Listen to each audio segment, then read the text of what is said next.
Yoga life को improve करने का एक ऐसा फन है, एक ऐसा आर्ट है जिसमें तीन चीजें हैं। नंबर वन, ये जो फिजिकल बॉडी है इसको कैसे स्ट्रेच किया जाए, इसको कैसे इंप्रूव किया जाए।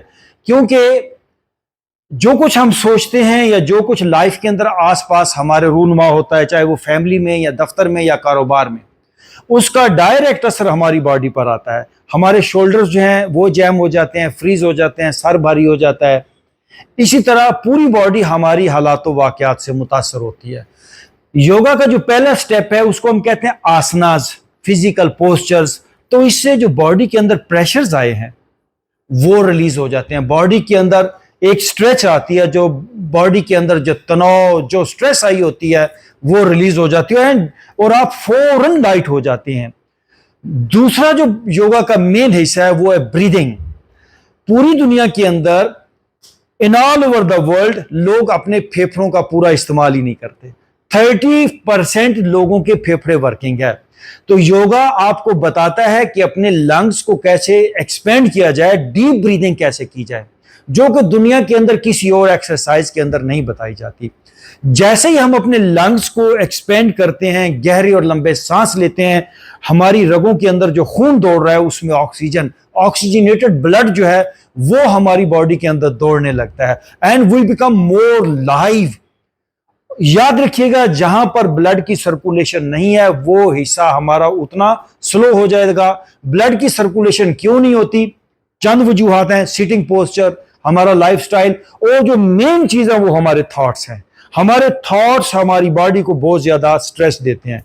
और जो तीसरी चीज है योगा के अंदर वो है meditation, how to live in present, mindfulness. आपने लोगों को देखा होगा, लोग यहां पर आते हैं जिम में, कानों में उन्होंने म्यूजिक लगाया है या कहीं उनकी सोचें घर की चल रही होती हैं, दफ्तर की चल रही होती हैं, तो रिजल्ट्स नहीं मिलेंगे। आप जो काम कर रहे हैं, मैं आपको गारंटी के साथ कहता हूं, कोई दुनिया का बड़े से बड़ा काम सोच ले, दुनिया का बड़े से बड़ा काम सोच ले, लेकिन उसमें माइंड और बॉडी दोनों को इन्वॉल्व करें। ऐसा नहीं है कि बॉडी मेरी यहां पर है और मैं कहीं और हूं। नो, माइंड और बॉडी एक जगह पर आ जाए, 100% आपको रिजल्ट मिलेंगे। मैं आज आपको एक छोटी सी कहानी सुनाऊंगा, यह हमारा बेस बनेगा कि जो कुछ हम सोचते हैं और अगर हमारी सोच बन जाए तो इस दुनिया के अंदर ऐसा कोई काम नहीं है जो हो नहीं सकता। क्योंकि इन्होंने थोड़ी देर पहले मुझसे एक बात पूछी कि क्या हाइट बढ़ सकती है, तो मैं आप सबसे कहना चाहूंगा कि हाइट बड़ी मामूली बात है।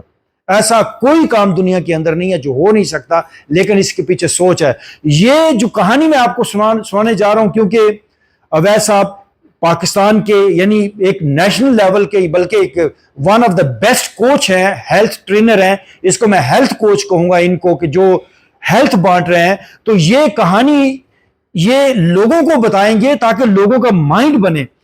अच्छा, ये जो कहानी आपको सुनाने जा रहा हूं ये कोई ऐसे कोई कहानी नहीं है, ये वाकया हकीकी तौर पर रूनुमा हुआ। जापान के अंदर आज से तकरीबन 200-250 साल पहले छोटी छोटी रियासतें थीं। तो दो रियासतों की आपस में लड़ाई होगी। एक रियासत बड़ी थी, एक छोटी थी। एक 10 गुना बड़ी और एक छोटी, 1 और 10 का मुकाबला था। तो जो 10 गुना बड़ी रियासत थी वो छोटी रियासत के साथ ज्यादती कर रही थी। लेकिन ये जो छोटे गरीब थे ये हक पर थे, लेकिन डर गया। ये इतनी बड़ी फौज है, उनके पास हथियार हैं। तो इन्होंने बैठ के एक फैसला किया कि हम कंप्रोमाइज कर लेते हैं, हम जो सरेंडर कर देते हैं। हमारे सामने 10 गुना बड़ी फौज है, हथियार ज्यादा हैं, घोड़े ज्यादा, तलवारें ज्यादा, हम कंप्रोमाइज कर लेते हैं, उनकी शराइत मान लेते हैं। लेकिन इनकी कौम के अंदर एक बुजुर्ग था, उसने कहा नहीं, हम ये शराइत नहीं मानने वाले, हम हक पर हैं। उन्होंने कहा फिर हम लड़ेंगे तो हम मारे जाएंगे। लोगों ने कहा, उन्होंने कहा नहीं, हम एक कुदरत के ऊपर ये चीज छोड़ते हैं। हम कुदरत से ये फैसला लेते हैं कि क्या हमें सरेंडर करना चाहिए या हमें लड़ना चाहिए। तो वो बुजुर्ग जो था बड़ा एक अच्छा नाम वाला बुजुर्ग था और बहुत उसका अच्छी शोहरत थी। तो फौज के उसके जर्नल्स और लोग इकट्ठे हुए। तो उस बुजुर्ग ने कहा, उसने अपनी जेब से एक कॉइन निकाला। उसने कहा देखो ये कॉइन है, मैं इस कॉइन को फेंकूंगा, अगर ये कॉइन सीधा गिराना तो इसका यह मतलब है कि nature is with us and we should fight और वी विल विन। अगर ये कॉइन उल्टा गिरा तो हम वापस चले जाएंगे। तो लोगों ने कहा ठीक है। लोग तो पहले ही थोड़े सैड मायूस हुए थे। उसने कॉइन फेंका, कॉइन सीधा गिरा। लेकिन उसने कहा नहीं, हम एक बार कॉइन गिरने पे फैसला नहीं करेंगे। लेकिन हर कौम में पॉजिटिव भी लोग होते हैं ना, लोग थोड़े से पॉजिटिव हुए लेकिन इतने भी नहीं, लोग ऐसे हाफ हार्टेड। उसने कहा मैं दोबारा फेंकूंगा। उसने दोबारा कॉइन निकाला, दोबारा कॉइन फेंका, दोबारा कॉइन सीधा गिरा। थोड़ा सा लोगों के अंदर जोश आया कि भाई कुदरत हमारे साथ है, खुदा हमारे साथ है, हमें लड़ना चाहिए। लेकिन उसने कहा नहीं, मैं अभी भी फैसला नहीं करूंगा, ये आखिरी बार मैं फैसला करूंगा, अगर ये अब सीधा गिरा तो ठीक है, वरना हम सरेंडर कर देंगे। सब ने कहा बिल्कुल ठीक है, वी आर विद यू, और हम ये बात मानते हैं, वी विल फाइट। लो जी, उसने सिक्का फेंका, तीसरी बार भी सिक्का सीधा गिरा, और वो सारे जोश और जज्बे के साथ उन्होंने कहा हम लड़ेंगे। और वो लड़े, और वो जो 10 गुना पावर थी उसको उन्होंने हरा दिया। ये जीत गया, ये जीत गया जब जंग। तो वापस आए उस बुजुर्ग के पास कि चलो उस बाबे का शुक्रिया अदा करते हैं।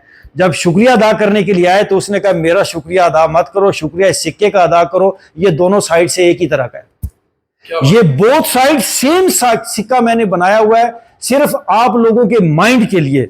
जब आपका माइंड बन जाता है ना किसी चीज के ऊपर, यकीन जानिए ऐसा कोई काम इस दुनिया के अंदर नहीं है। मुझे ये पूछ रहे थे कैंसर, मैं कहता हूं कैंसर क्या, कैंसर से कोई बड़ी भी बीमारी है तो आपका माइंड बन गया। ये डॉक्टर्स का काम नहीं है, ये मेडिसिन का काम नहीं, ये बताऊं, ये पेशेंट का काम है। जो हम कह रहे हैं, पेशेंट अगर तैयार हो जाए तो हर मसले से और हर प्रॉब्लम से वो निकल सकता है। आपकी सेहत आपके हाथ के अंदर है, सेहत एक डिस्कवरी है। अगर आप सेहत को सही मानों में डिस्कवर करना चाहते हैं तो हमारे YouTube चैनल योगी हैदर को सब्सक्राइब करें, अपने दोस्त अहबाब के साथ शेयर करें,